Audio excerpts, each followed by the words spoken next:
the energy that we have, and how this energy is what we put to work in creating all of our experiences. So, the most important life skill that should be taught is the life skill of conscious breathing. After that, you can do the counting and you can do the reading and you can do the writing. But education so far has overlooked and omitted the conscious deep breathing skill set as being the most important skill set. Because what it does, it puts you in the driver's seat of your life. It shows you what you have. And what you have is the energy or access to the energy that is not only your body, the energy that is the planet, the energy that is the cosmos, literally the energy that is God. That is what you have access to because that is what you are. That is what is manifesting you and maintaining you. But as Mikey said earlier, if you don't open the Christmas present, if you keep it under your bed, it won't work for you. So,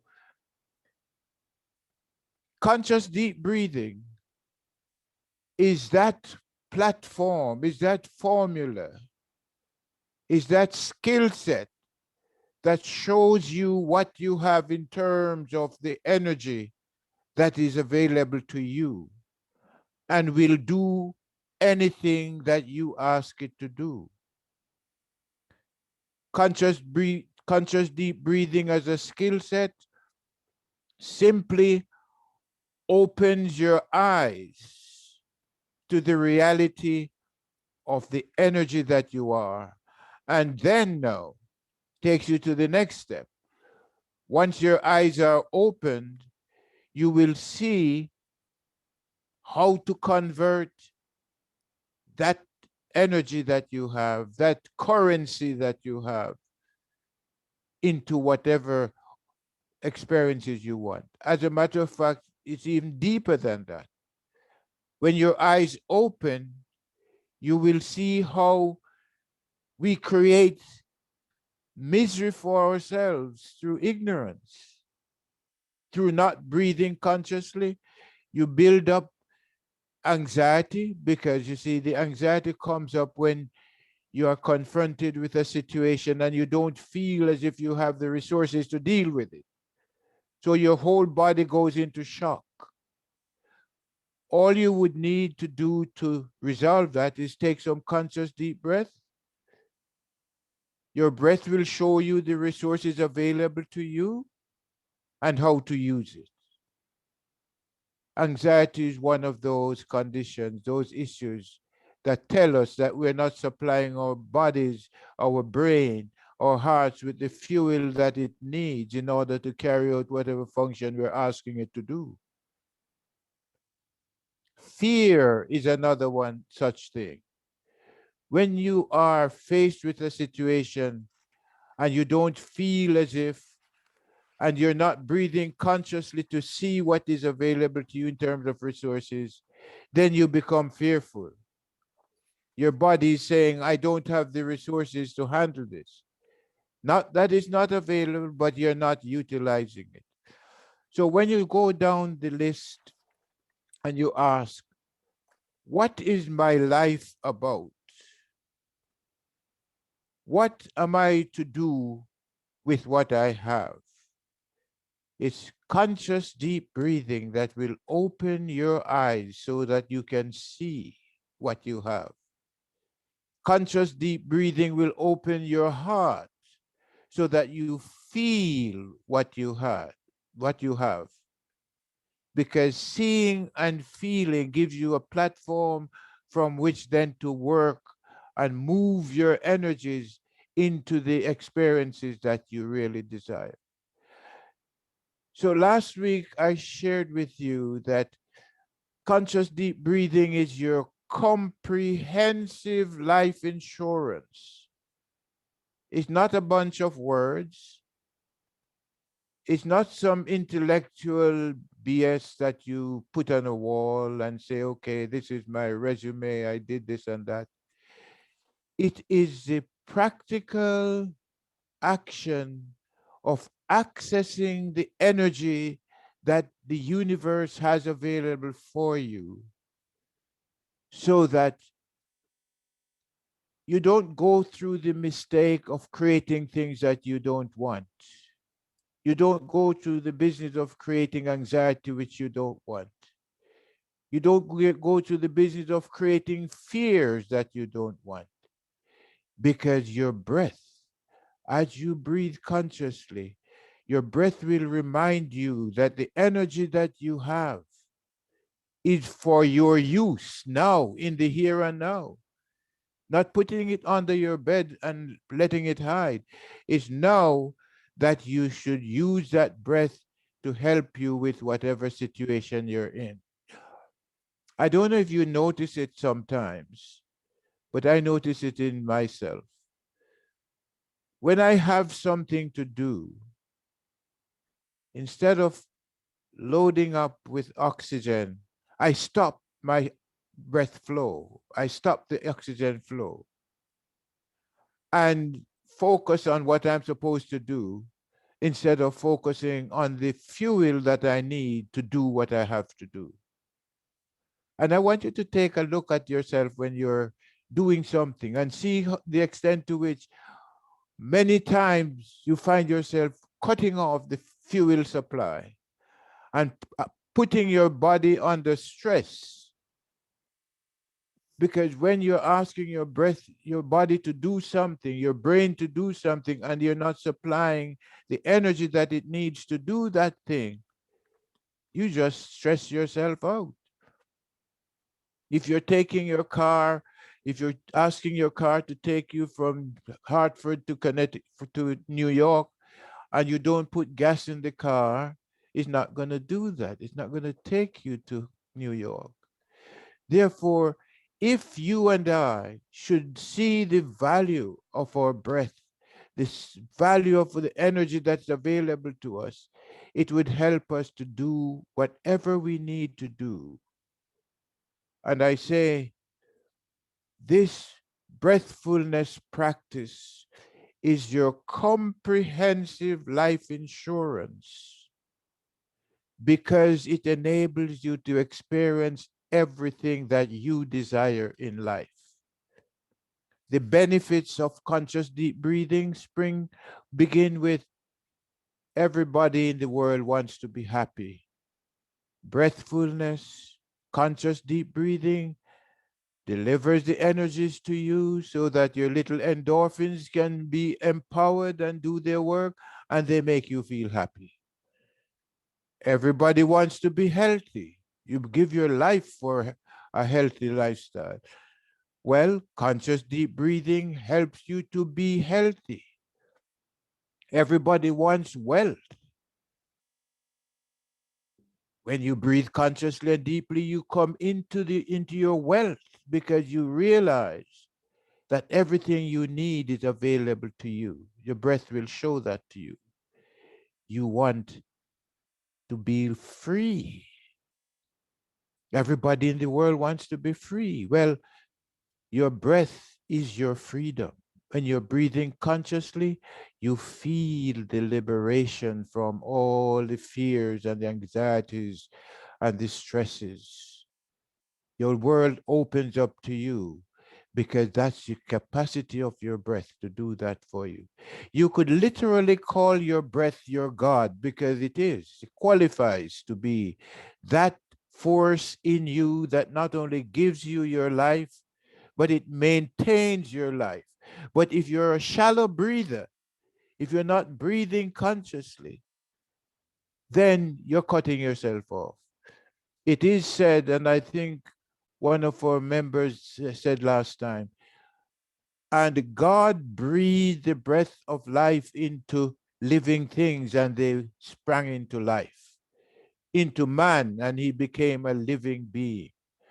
So if God is breathing continuously to keep the cosmos going, to keep the planet Earth going, to keep you going, then you and I should become participants in the process of utilizing our breath to enhance our lives.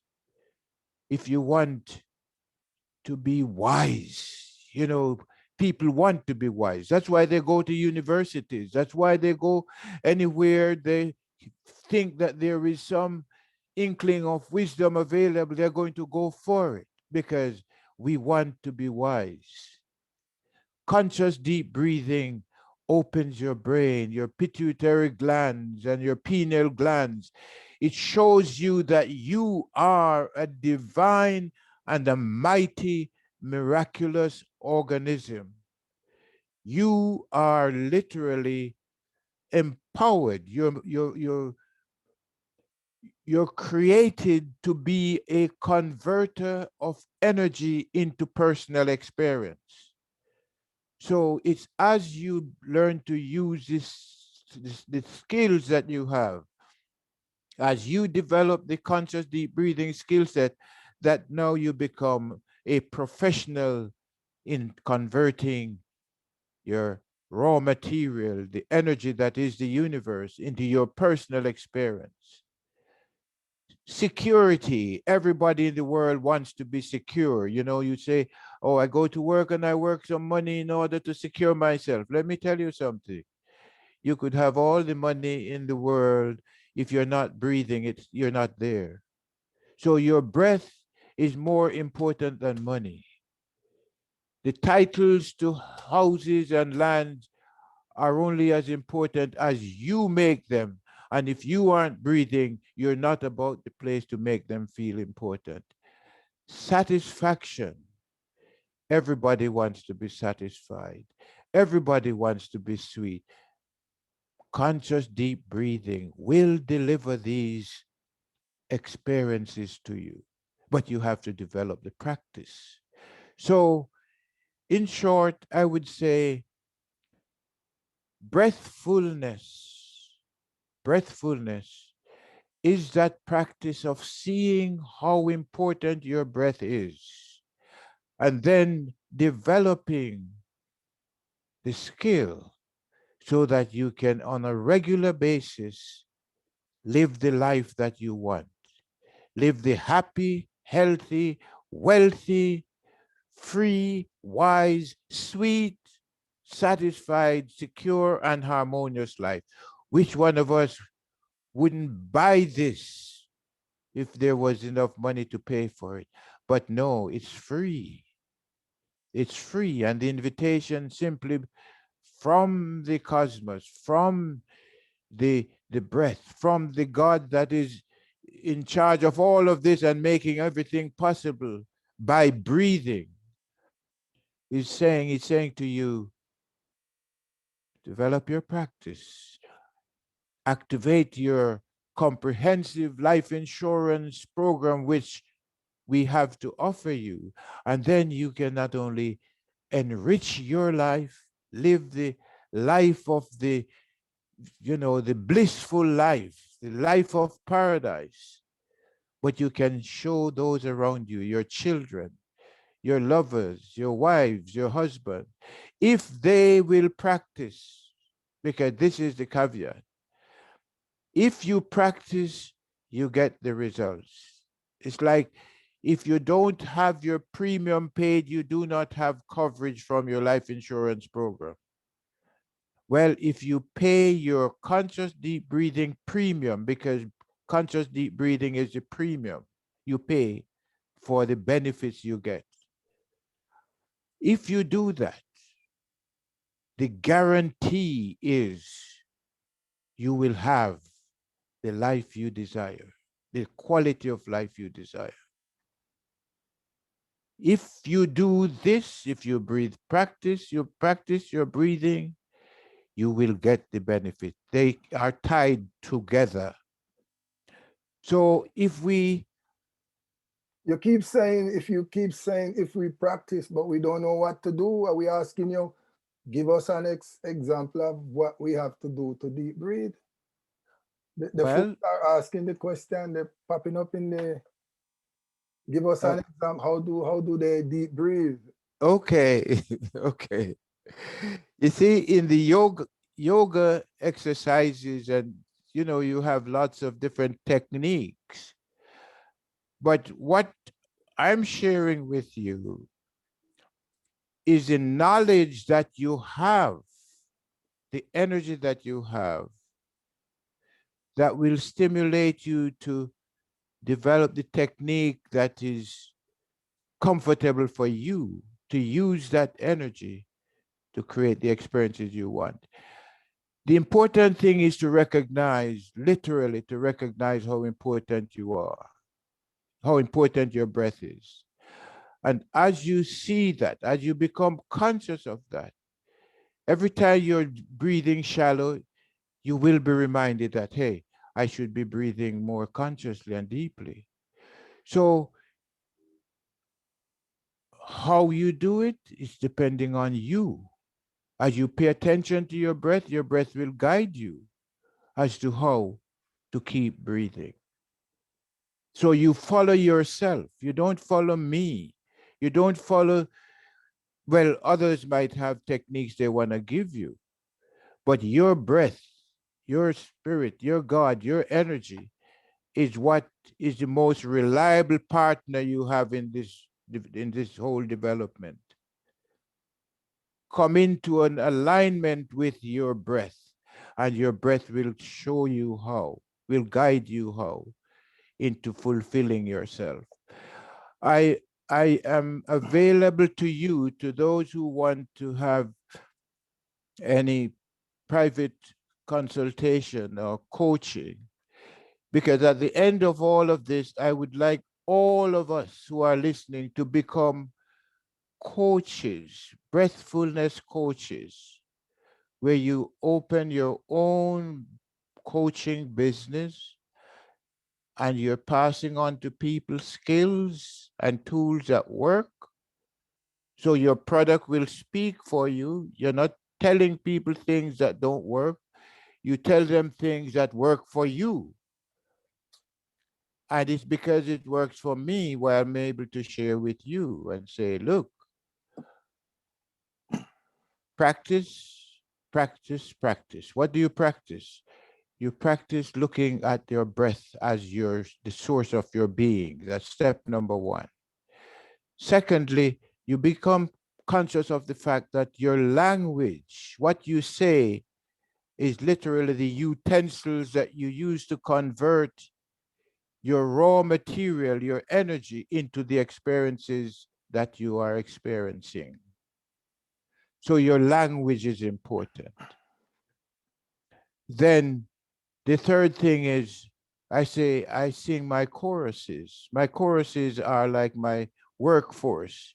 All day, all night, as long as I catch myself, I sing my choruses. You know, I sing another little one which says, I am breathing, I am breathing, yes, I am, yes, I am. Conscious breathing makes me happy. Conscious breathing makes me healthy. Conscious breathing makes me wealthy. And as I sing, these thoughts and these choruses take root in my subconscious. That subconscious we talk about, Mike, it takes, as you sing, just like how when you were a child in school, you were singing the A, B, C, D, E, F, G, then that became your foundation for your languaging.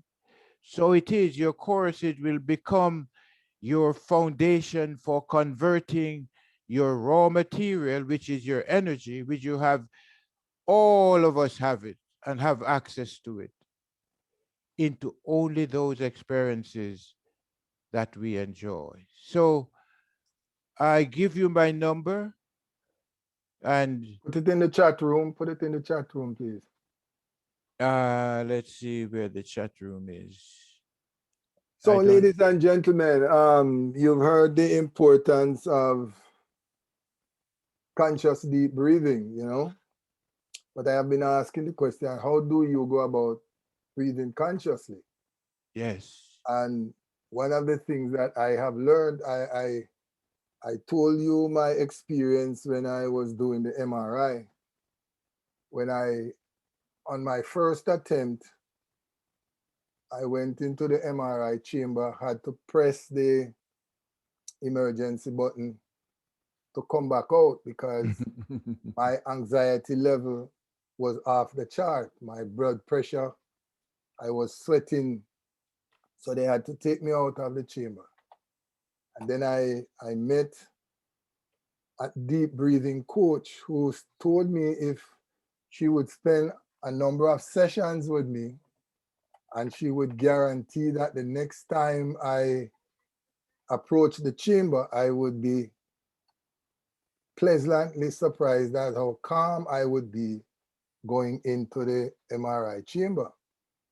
And so what she taught me was just take a few moments whenever you can in a nice, relaxed atmosphere, you know, early in the morning or midday or in the afternoon,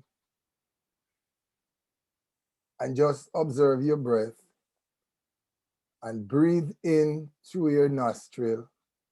You pull in for the count of 3, you know, pull in, and then you hold it for 3, and then you exhale easy for 3, then you hold it for 3, and you repeat the cycle.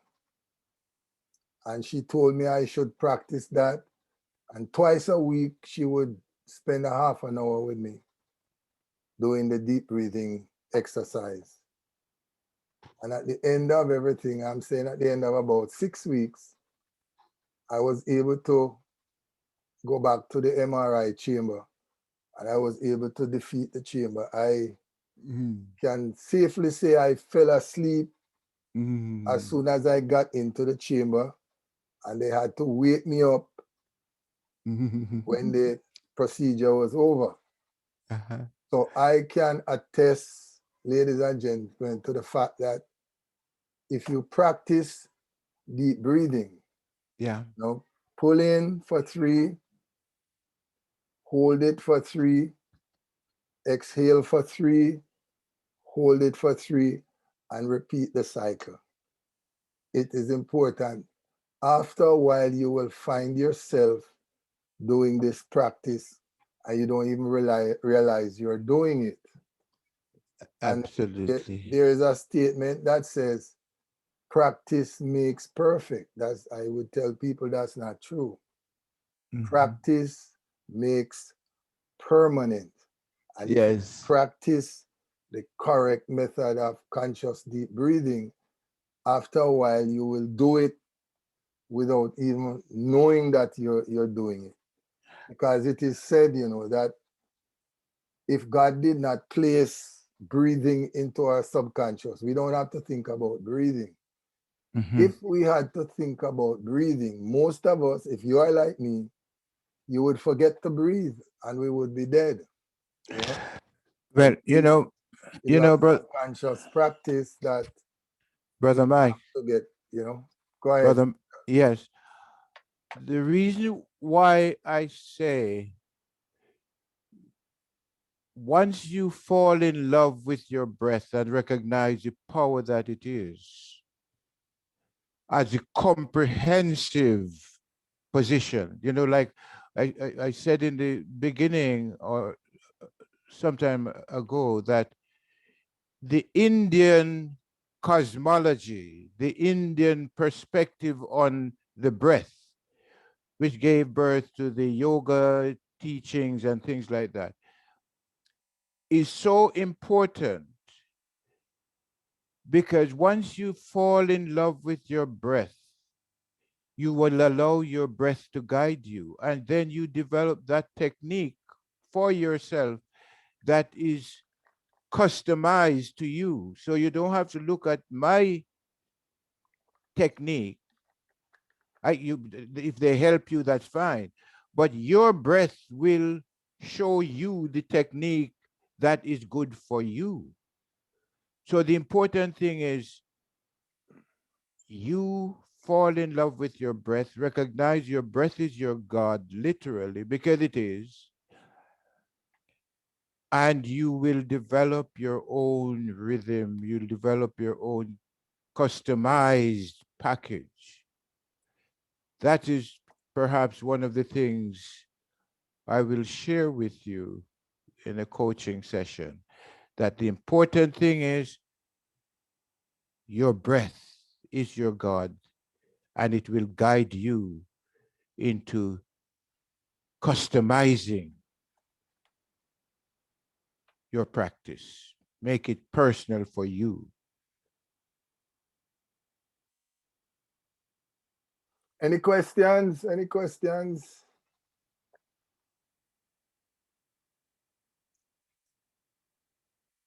Everybody's on mute. Any questions? No question. No questions? Nope. Dale, is Dale on? Yes, Michael, I'm here.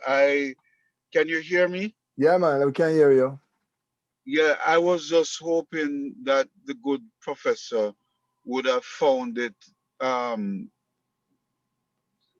good to give us an example just in the same way that you did. I would have loved to hear him give us an example of his personal. I know that it is personal, as he's saying, but if he gives an example, I would find that enlightening and illuminating. Okay. Well, Brother Dale, thank you for that question, that observation. The reason why I developed a group of a medley of choruses is that the choruses reinforce my memory that my breath is what I have. So what I focus on is my choruses. Happy birthday to me. Happy birthday to me. And I sing that all day. And they remind me that I should do my breathing. I have some other choruses. One of them says, I am my physical breath now. I am my physical breath now. I am my physical breath now. I am, and so are you. And the more we breathe consciously together, together, the more we breathe consciously together, the happier, the healthier, the wealthier, the freer, the wiser, the sweeter, the more satisfied. And what happens there as you sing and these seeds get planted in your subconscious automatically begins to create what you're singing about. Just like how you sang the ABCD as a child, and before long you had it in the same way. It doesn't change. What you say, what you speak, what you sing becomes your workforce. They work for you. So my my approach is perhaps a little different from focusing on the technique to really switching to the big picture, which is accepting your breath as your life, knowing that without your breath you are nothing. And once you know that and you straighten that part out, then your breath will guide you into the literally into the kingdom of heaven, which is within you. Let me explain. Let me explain. Well, I am not going to explain what the prof just said. When you sing happy birthday to you, you notice you're not breathing in, right? When you finish that line, you have to take a breath Mm-hmm. to sing again. Right. So, prof, that's what they're asking for. They just need a little explanation. When you breathe in through your nostrils, you hold it, then you breathe out. When you're singing, then you breathe in again before you sing again. So, Mr. Dale, if that makes any sense to what I am saying, there is a method and there's a practice to conscious deep breathing, you know. There, You oh, pull Hi. in. Okay, if I can say something, Yes, Mrs. go ahead. Joy.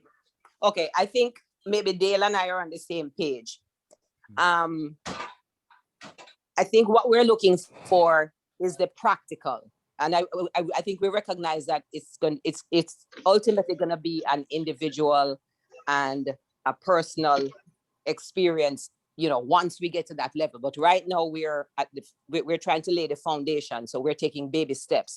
So for me, I've been through guided meditations. So I'm thinking that Dale is on the same wavelength, that what we're looking for is a 2 minute that maybe Prof or Mikey, one of you guys say, okay, we're going to start deep breathing and we're going to, you know, I'm going to guide you through it. Inhale 1, 2, and that person counts. So kind of like a guided meditation for deep breathing.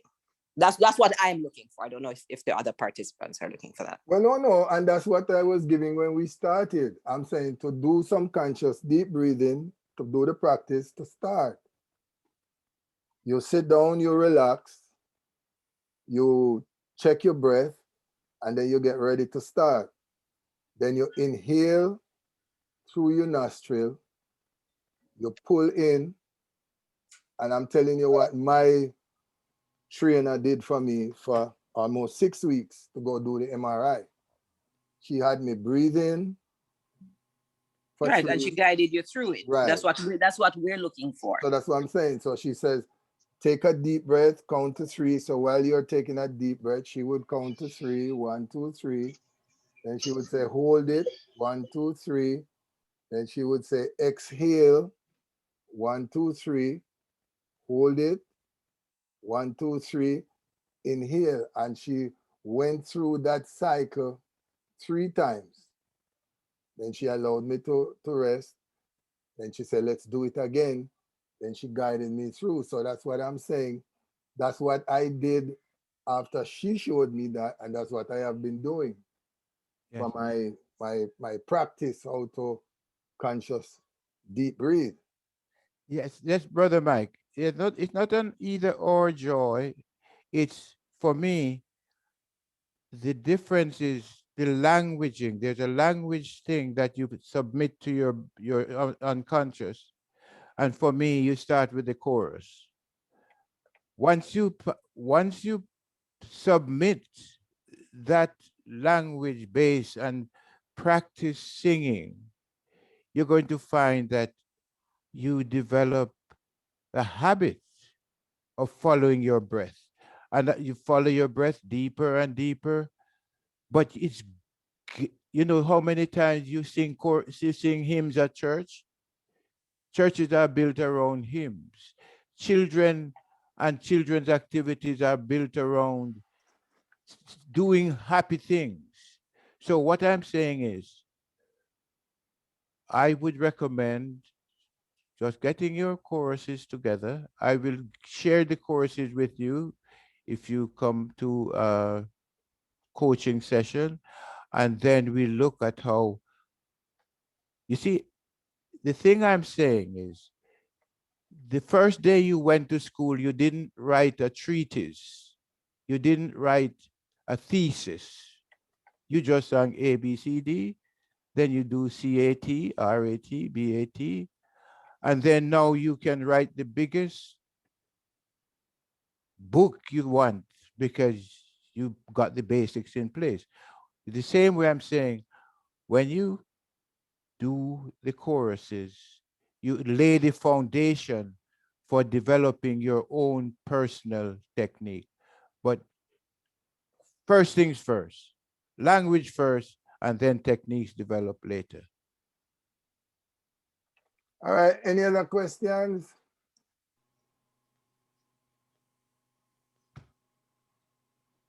All right, so ladies and gentlemen, we have come to the end of conscious deep breathing.